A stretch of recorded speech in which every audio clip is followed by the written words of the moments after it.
morning class. So today we are going to start with your business law schedule. The topic which I am going to take up today is the special contract of bailment. Although a few of many of the section B students already have attended this, but still for everybody's benefit, I will be repeating this once again. So as you know, there are certain special contracts in the Indian Contract Act. Out of those, the first two you already have done before MST, which were the contract of indemnity and contract of guarantee. And the third one, which we are going to start today, is the contract of bailment. Before I proceed with the technical portion and the provisions of bailment, let me discuss with you these three situations, these three examples, the cases. Let me take the first case first of all. First case has two persons, Raghav and Madhav. Raghav wanted to celebrate his anniversary with his wife, and he wanted to take his wife to his anniversary dinner.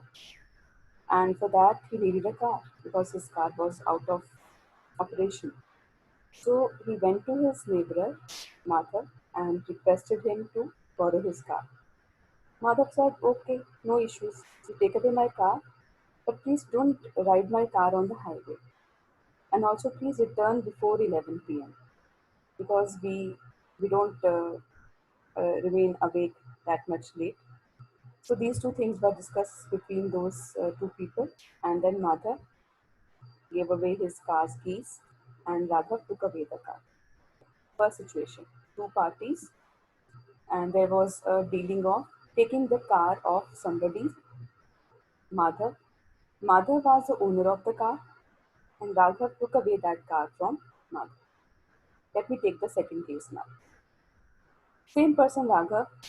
Now he again wanted the same car for his wife and him to go for anniversary dinner. But this time he had no such friend or no such neighbor who can lend his car to him.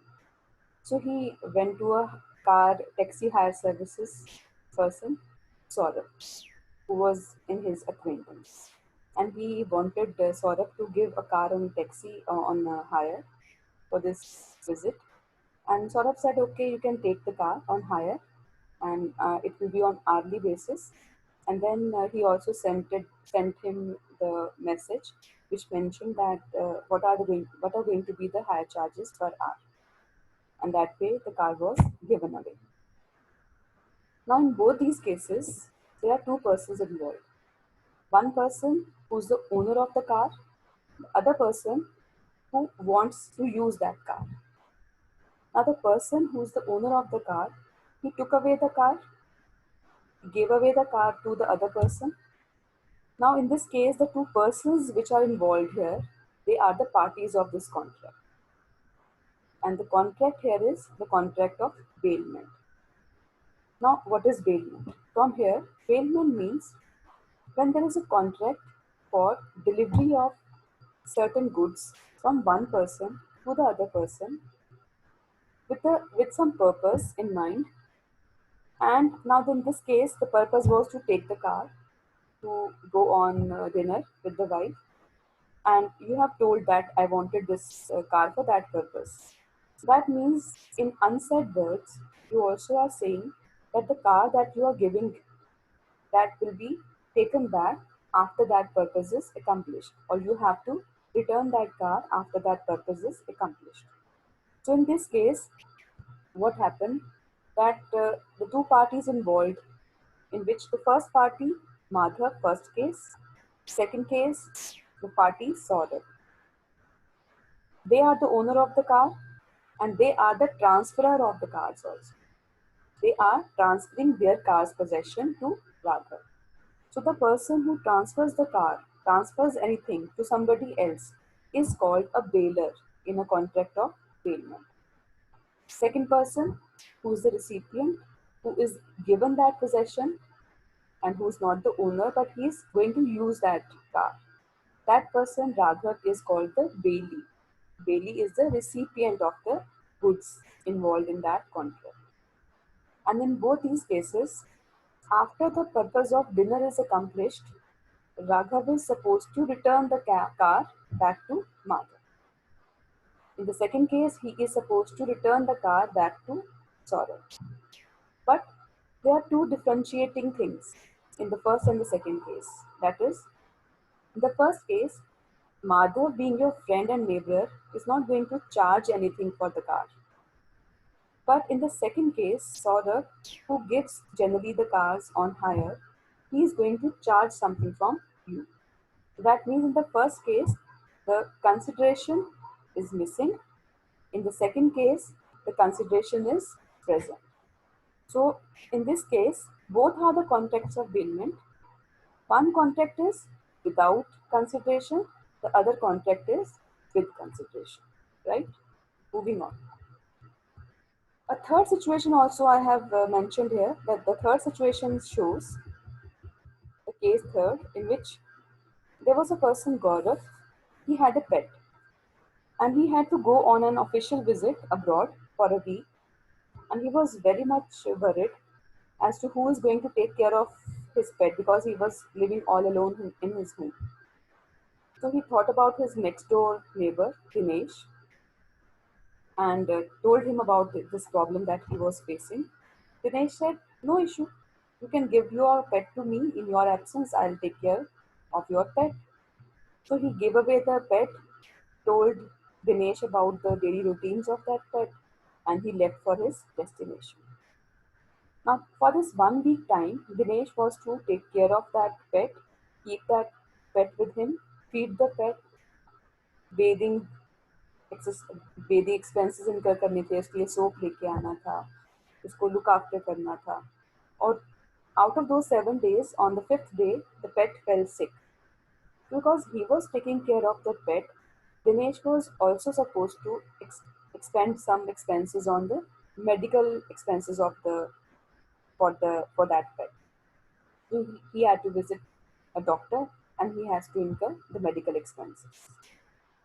Now, was Dinesh going to charge anything from Gaurav for all these things that he was doing, taking good care of the pet, bathing, feeding, and also bearing his medical expenses? Was he going to get the fee for the same? No, because there was no such charges agreed upon between those two persons. But it was implied that Gaurav was under a duty that when he returns and he takes back his pet, he was supposed to reimburse Dinesh for all the charges that he has spent on the feeding and on the bathing. So, feeding and bathing was natural. These were the natural expenses, these were the ordinary expenses which he was supposed to pay. But medical expenses was something exceptional. Because medical expenses had to be incurred for your pet only, you were supposed to pay for the extraordinary expenses also. So now Gaurav has his duty to pay off all these expenses, and Dinesh is also under certain duties. Those duties we are going to discuss in the further topics. But in this case 3, what we are looking at is, again we have two parties. One who's the owner of a property, Gaurav, who is the owner of the pet, and he is transferring the pet to second person, Dinesh. So recipient here is Dinesh. And as per the first two cases, recipient is called bailee, and the one who transfers the property is called the bailer. So Gaurav is the bailer, Dinesh is the bailee. And the contract of bailment is for the pet. And after 1 week is complete, Gaurav will come back, he will take back the pet, and Dinesh should return that pet to him. So in all these three scenarios, what we came across was the contract of bailment. Now let me explain what the definition under section 148 says. The section 148 definition says bailment means the delivery of goods by one person to the other person for a specific purpose and with a precondition to return the goods when that purpose will be over, or when those goods will be disposed of as per the direction of that bailer. So that way we have two parties here, bailer and the bailee. And this word bailment has been taken from the French word baillier, which literally means to deliver. So this is the background about the bailment contract, and then it has certain essentials also. So we'll be taking up this the other details in the next lecture.